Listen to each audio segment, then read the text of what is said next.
धन्यवाद सभापति महोदय। आज जो बिल लेकर मैं इस महान सदन के सामने उपस्थित हुआ हूं, वो बिल के चर्चा में डॉक्टर अभिषेक मनु सिंघवी से लेकर श्रीमान आठवले जी तक 34 सम्मानीय सदस्यों ने अपने अपने विचार रखे। इसके चर्चा के समय सभी ने अपनी अपनी समझ के हिसाब से पक्ष और विपक्ष दोनों में विचार रखे। माननीय सभापति महोदय, मैं आपके माध्यम से पूरे सदन को आश्वस्त करना चाहता हूं कि बिल का उद्देश्य केवल और केवल दिल्ली में सुचारू रूप से भ्रष्टाचार विहीन और लोकाभिमुख शासन हो। अब किसी को भ्रष्टाचार विहीन और लोकाभिमुख शासन में विरोध है तो इसका तो मेरे पास कोई जवाब नहीं है, मगर मैं इतना जरूर आश्वस्त करना चाहता हूं कि बिल के एक भी प्रावधान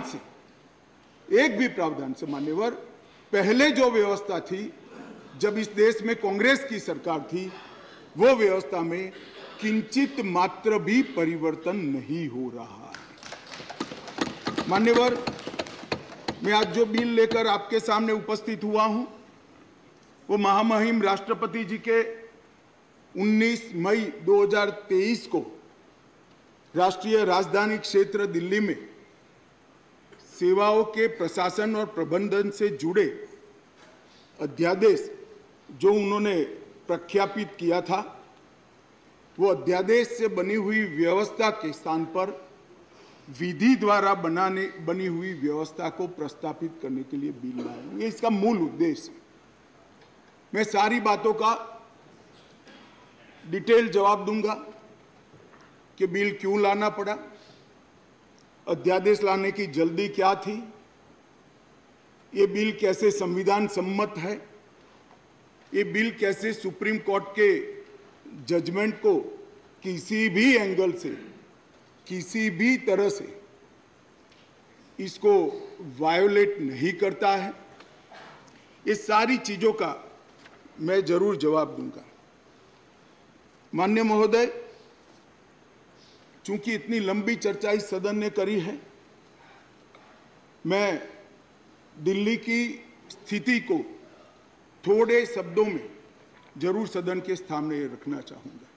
मान्यवर, दिल्ली कई मायनों में सभी राज्यों से अलग प्रदेश है, क्योंकि यहाँ संसद भवन भी है, कई सारे इंस्टीट्यूशन का स्टेटस एंजॉय करने वाली संवैधानिक हस्तियां यहाँ विराजमान होती, सुप्रीम कोर्ट है, एम्बेसीज यहाँ है, और बार बार दुनिया भर के राष्ट्राध्यक्ष यहाँ पर चर्चा करने के लिए यहाँ आते हैं।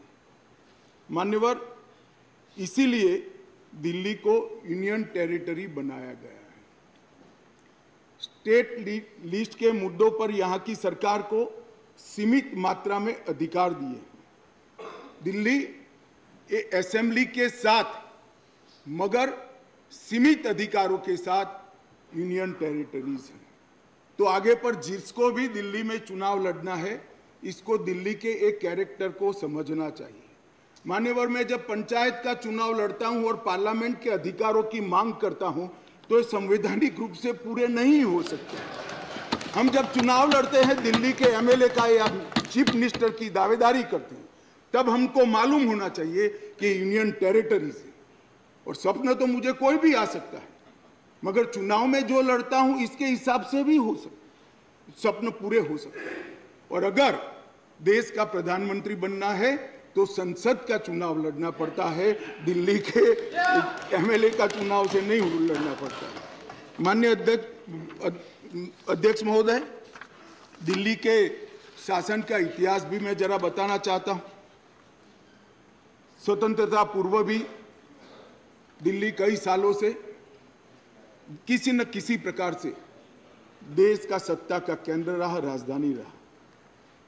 नजदीक के भूतकाल में चले जाइए तो 1911 में दिल्ली तहसील और महरौली थाना, ये दोनों को अलग कर राजधानी बनाया गया। बाद में वर्ष 1919 और 1935 के अधिनियमों में उस वक्त की ब्रिटिश सरकार ने दिल्ली को चीफ कमिश्नर प्रोविंस माना।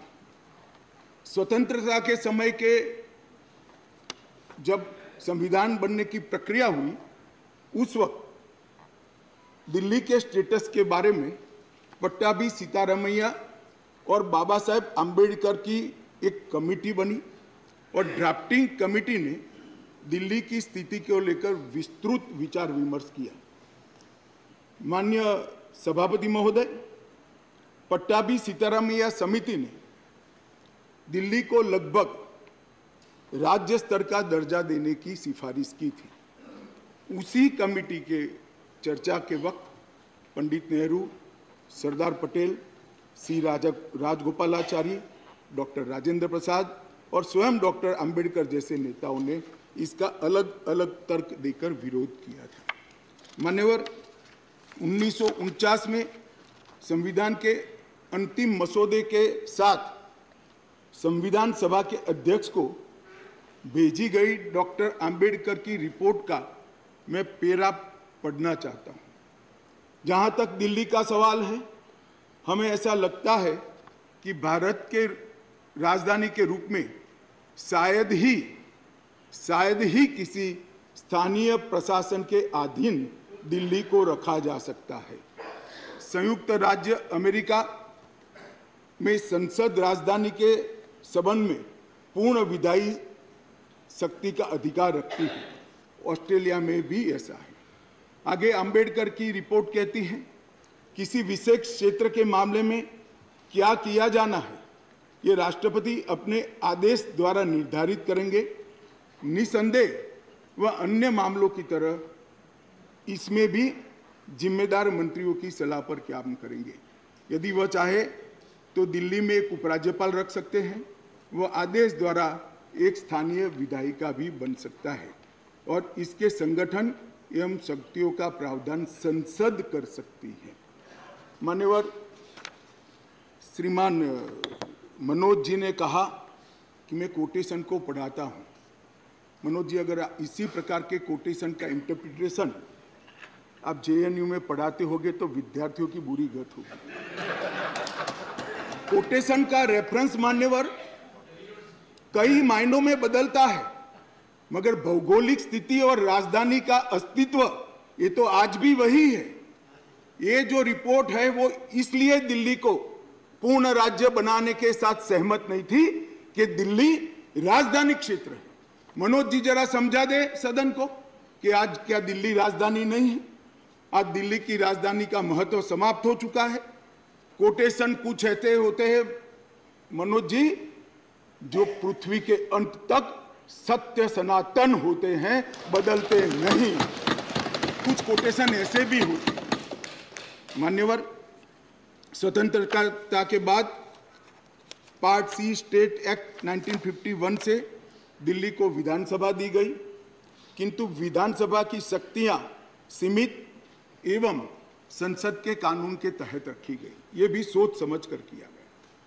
वर्ष 1956 में राज्य पुनर्गठन आयोग की सिफारिशों के आधार पर दिल्ली में विधानसभा को भंग कर दिया गया और दिल्ली को संघ शासित प्रदेश बना दिया गया। लगभग 3 दशक तक मान्यवर व्यवस्था चलती रही। 87 में सरकारिया कमेटी बनी जो बाद में बालकृष्णन कमेटी में परिवर्तित हुई और उसमें 1991 में 69वां संवैधानिक संशोधन किया, जिसमें संविधान में धारा 239 ए डाली गई और दिल्ली को विशेष दर्जा दिया गया।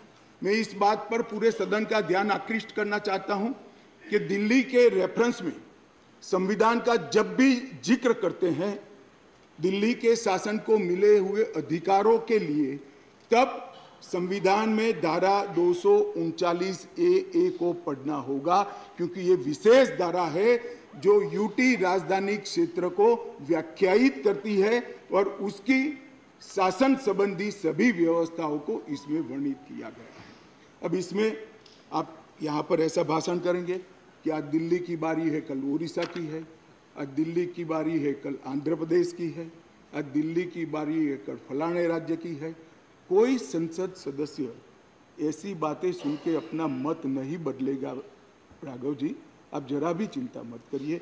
ऐसा नहीं है कि सिर्फ आप पढ़ सकते हैं, सभी लोग पढ़ सकते हैं, सभी लोग समझते हैं और सभी लोग चीज़ों को जानते भी हैं। सभी लोग जानते हैं कि इस प्रकार के बदलाव किसी राज्य में नहीं हो सकते, यूटी में ही हो सकते। मगर प्रॉब्लम इसमें राज्य और यूटी का नहीं है। हम है यूटी में, चुनाव यूटी के लड़े हैं और राज्य की पावर एंजॉय करनी है, इसका प्रॉब्लम है। मान्यवर, ये प्रॉब्लम का कोई जवाब भारत सरकार के पास नहीं है, दिल्ली की जनता के पास भी नहीं है, ये सदन के पास भी नहीं है। अपनी मानसिकता को ही बदलना पड़ेगा, सीमित करना पड़ेगा, संयत करना पड़ेगा, तब जाकर मान्यवर इसका रास्ता निकलेगा। मान्यवर, क्या हुआ बाद में? 91 से 2015 तक ऊपर नीचे कई बार एक दल की सरकार आई, कई बार विपक्ष की सरकार आई। मैं बहुत जिम्मेदारी के साथ यहां बताना चाहता हूं कि इस बिल से जो ट्रांसफर पोस्टिंग के सेवाओं के काम के लिए जो अधिकार का वर्णन किया गया है, ये सारे अधिकार प्रैक्टिस में यहीं पर वो ही चलते थे। 91 से लेकर 2015 तक मदन लाल खुराना जी मुख्यमंत्री रहे, फिर साहिब सिंह वर्मा बने, फिर थोड़े समय के लिए स्वर्गीय सुषमा स्वराज जी बनी, फिर थोड़े शीला दीक्षित जी बनी। मगर किसी से केंद्र सरकार से झगड़ा नहीं हुआ, किसी को नहीं हुआ, क्योंकि सब लोग विकास करना चाहते थे, सब पावर लेना नहीं चाहते थे। मान्यवर, उस वक्त कई बार कांग्रेस की सरकार थी और हमारी सरकार ऊपर रही, कई बार हमारी सरकार नीचे थी, ऊपर कांग्रेस की सरकार रही। ट्रांसफर पोस्टिंग के लिए कभी झगड़ा नहीं हुआ। उस वक्त यही व्यवस्था से निर्णय होते थे और किसी मुख्यमंत्री को कोई तकलीफ नहीं थी। मगर 2015 में एक आंदोलन के आधार पर बनी हुई सरकार है और फिर जो बताया कई सदस्यों ने कि केंद्र सरकार पावर हाथ में लेना चाहती है। भैया, केंद्र सरकार को पावर हाथ में लेने की जरूरत नहीं है। 130 करोड़ की जनता की कृपा से हमें पावर भारत की जनता ने ही दे दिया। ये अधिकार हमें भारत की जनता ने दिया और कई राज्यों में, पूर्ण राज्यों में भारतीय जनता पार्टी की पूर्ण बहुमत की सरकार चल रही है। कोई पावर लेने की जरूरत नहीं है। एक बिल हम लाए हैं पावर केंद्र में लाने के लिए नहीं, केंद्र ने दिए हुए पावर पर दिल्ली यूटी की सरकार अतिक्रमण करती है, इसको वैधानिक रूप से रोकने के लिए ये बिल लेकर हम आए। मान्यवर, शब्दों के श्रृंगार से असत्य को सत्य नहीं बनाया जा सकता। लंबे चौड़े ऑक्सफोर्ड की डिक्शनरी के सुंदर सुंदर अंग्रेजी शब्दों से बोलने से असत्य सत्य नहीं हो जाता है। मान्यवर, मैं सबको बताना चाहता हूं कि कोई भी इसका विरोध करे अगर सत्य है कि 91 से लेकर 2015 तक यही व्यवस्था चलती थी, इसमें हमने कोई फर्क नहीं किया है। मान्यवर, मैं इसलिए बात करना चाहता हूं कि नई व्यवस्था आई, कई सदस्यों ने कहा, मैं तो तब बोलना नहीं चाहता मगर कहा है इसलिए सिर्फ रिपीट करता हूं कि अराजकता फैलाने का काम दिल्ली में शुरू हो गया है। मान्यवर, शासन व्यवस्था के एक फ्रेमवर्क में चलना पड़ता है। अगर मैं मंत्री हूं तो मेरे मंत्री के नाते अधिकार है तो दायित्व भी है। मैं किसी और के अधिकार का हनन नहीं कर सकता। मान्यवर, कई बार ऐसी व्यवस्था आई, मैं बाद में बात करूंगा। अभी चिदम्बरम जी खड़े हो गए थे, वो होम मिनिस्टर थे, तब क्या हुआ था और उन्होंने फाइल पर क्या लिखा है वो भी है मेरे पास, मैं बताऊंगा। मान्यवर, परंतु मैं इतना स्पष्टता से कहना चाहता हूं कि 91 से लेकर 2015 तक ये व्यवस्था जस की तस थी जिसको बदलने के लिए 2015 में एक परिपत्र किया गया दिल्ली सरकार द्वारा, जिसको नलीफाई करने के लिए भारत सरकार ने एक परिपत्र सेवाओं के बारे में इश्यू किया। उसको उच्च न्यायालय में चुनौती दी गई।